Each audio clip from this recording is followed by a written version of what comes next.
If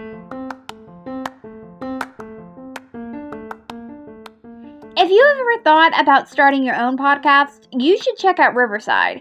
Riverside is an online recording studio that lets you record podcasts and video in studio quality from anywhere. And if you click on the affiliated link in the episode description and you buy a subscription, you will also be supporting the podcast. And if you're going to start your own podcast or you just want to continue to listen to great podcasts, you need headphones or speakers. If you click on the Amazon affiliated link, you can get great deals on headphones and speakers. And if you make a purchase, it will also help support the podcast. Both links will be in the episode description if you are interested.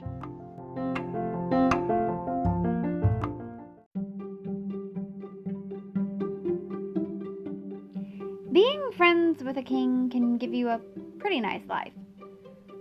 But what happens when that king changes? What happens when that king now has opinions that you don't agree with? What happens when that king goes somewhere you just can't follow? At least, not in good conscience. Those are all questions that the subject of this week's episode could have answered. Hi, I'm Courtney Jewell, and you are listening to the 4th episode of the first season of History Shelf, a podcast about history. For the first season of this podcast, I am talking about something that I find to be very interesting, and that's Tudor history. Now, when I think of Tudor history, the first person that comes to my mind is King Henry VIII. But I'm not talking about him per se. Rather, I'm focusing in on his inner circle, and the people he was an asshole to. And as we go along, you will find there was a lot of overlap between his inner circle and the people he was an asshole to. And for this week, I am talking about Sir Thomas More.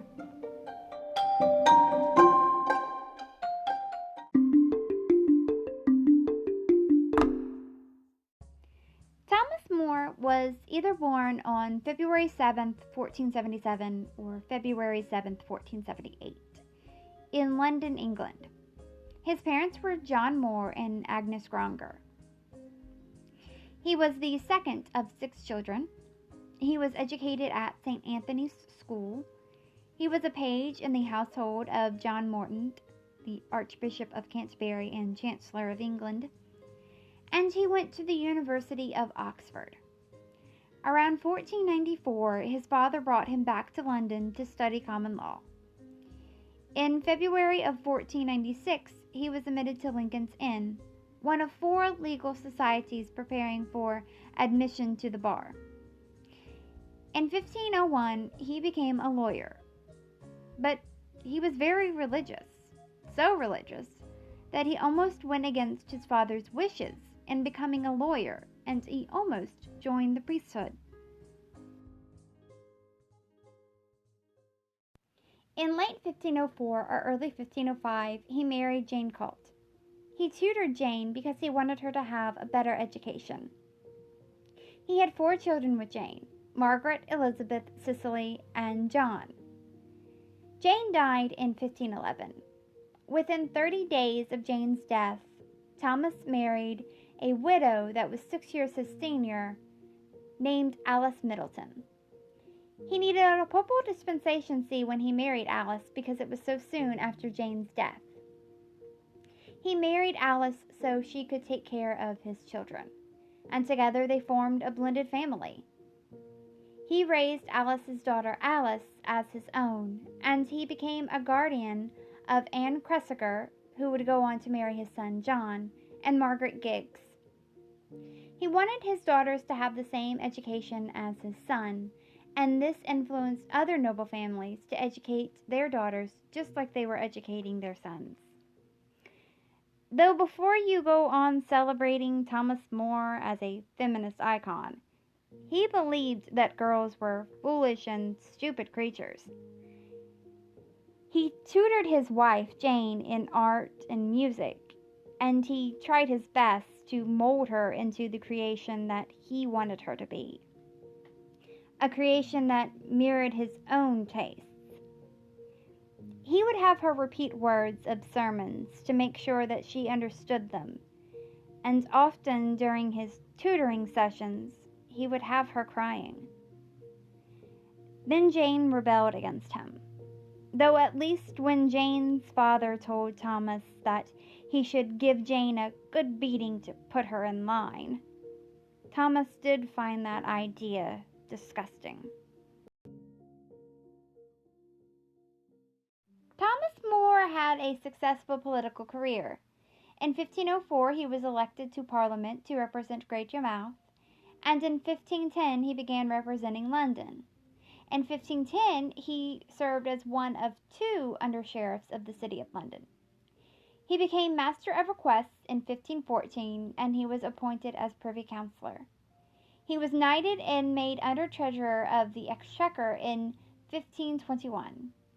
In 1523, he was elected as Knight of the Shire for Middlesex, and on Cardinal Thomas Wolsey's recommendation, the House of Commons elected him Speaker.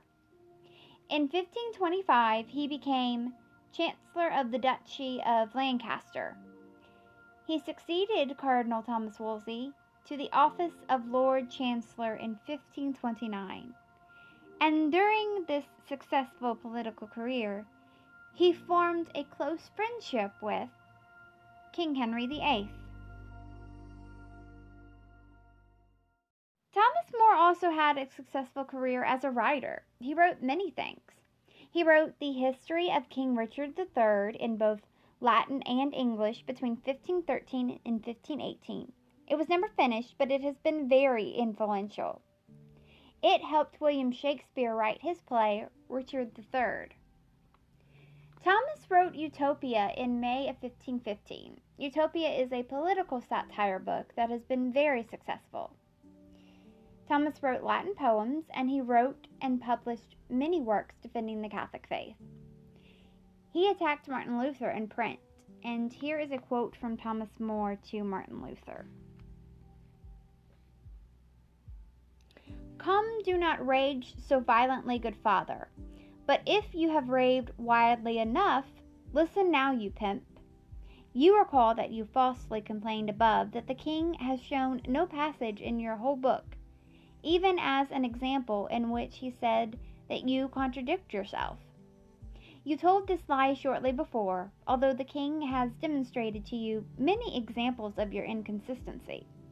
But meanwhile, for as long as your reverend paternity will be determined to tell these shameless lies, others will be permitted, on behalf of his English Majesty, to throw back into your paternity's shitty mouth truly the shit-pool of all shit, all the muck and shit which your damnable rottenness has vomited up, and to empty out all the sewers and privies onto your crowns divested of the dignity of the priestly crown, against which, no less than against the kingly crown, you have determined to play the buffoon.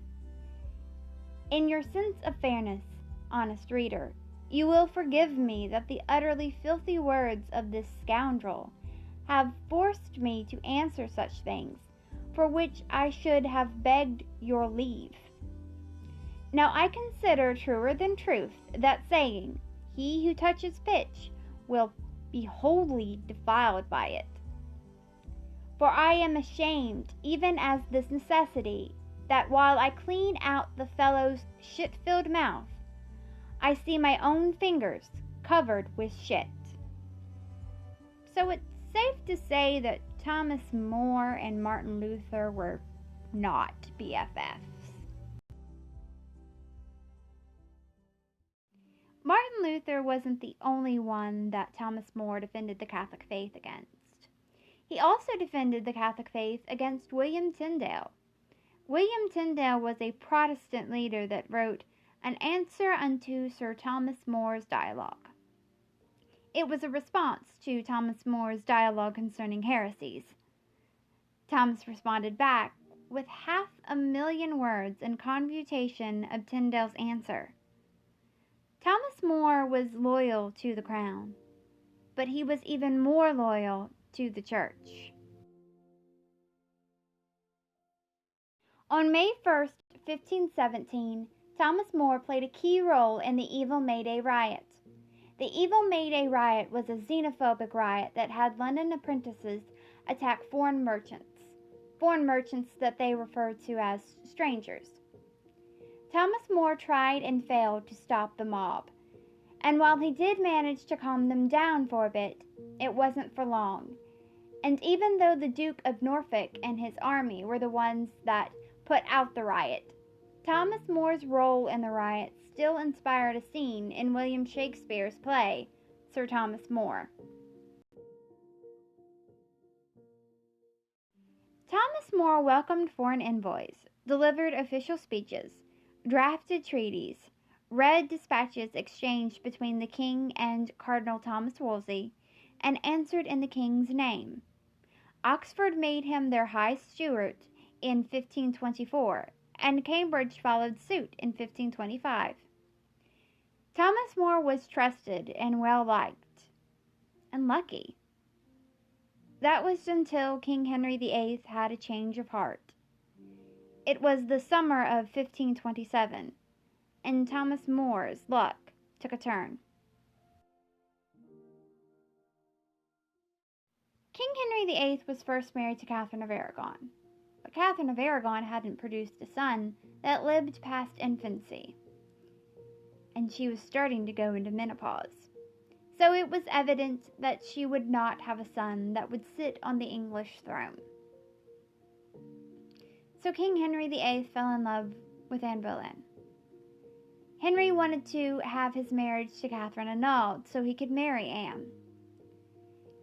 Henry said that the Bible would allow him to do this since Catherine of Aragon was first married to his brother, Prince Arthur. Thomas More disagreed with this.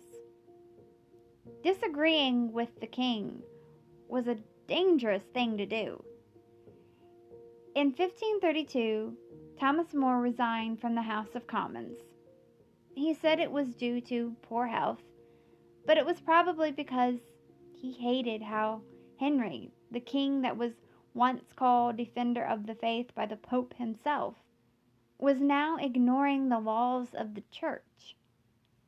In June of 1533, Thomas More decided not to attend the coronation of Anne Boleyn. It was the beginning of the end for Thomas More. The king was now angry.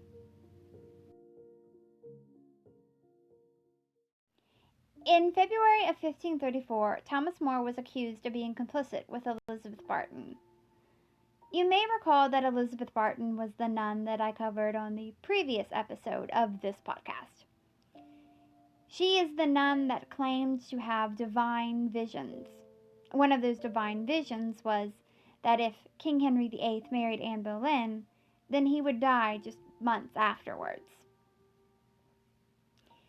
In April of 1534, Thomas More refused to sign the Act of Succession and Oath of Supremacy.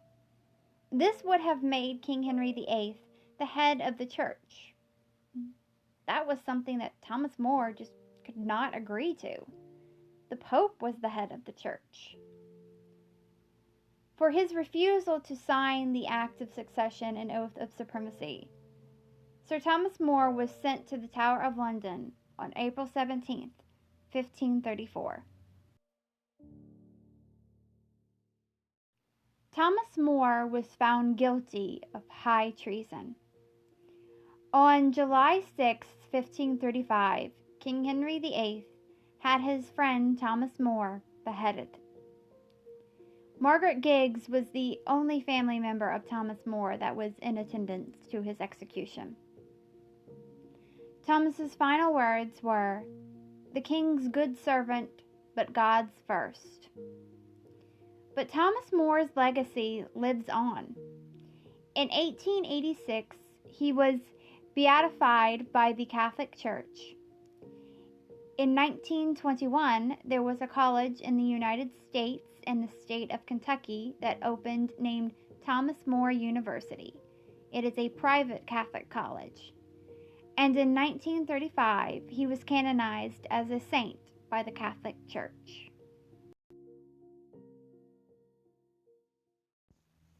And that was the life of Sir Thomas More. Thank you so much for listening to the 4th episode of the 1st season of History Shelf. There are 15 episodes planned for this season. Next week's episode is going to be about John Fisher. I hope you come back for that. If you are on social media and you want to follow this podcast, you can. This podcast has an Instagram and a Twitter. It's at History Shelf Pod. Also, if you can and you want to give to my Patreon, I have tweeted out a link for that. Please don't feel obligated to give. It's just there if you want to. This podcast is always going to be free, and you listening is good enough. But there are some perks that come along with becoming a Patreon, including helping me pick out the theme for the next season of this podcast. But there are a few ways that you can help this podcast out for free. One is to continue to listen to this podcast. Another is to rate this podcast 5 stars. I know you can rate the podcast on Spotify and Apple. I'm not sure about anywhere else. But if you are listening to this podcast on a place where you can rate it 5 stars, please do. That would help. Also, another way to help out this podcast for free is to share this podcast on social media with your friends and family. That would help out a great deal. All right, well, until next time, keep learning, keep loving history, and come back for next week's episode. Bye.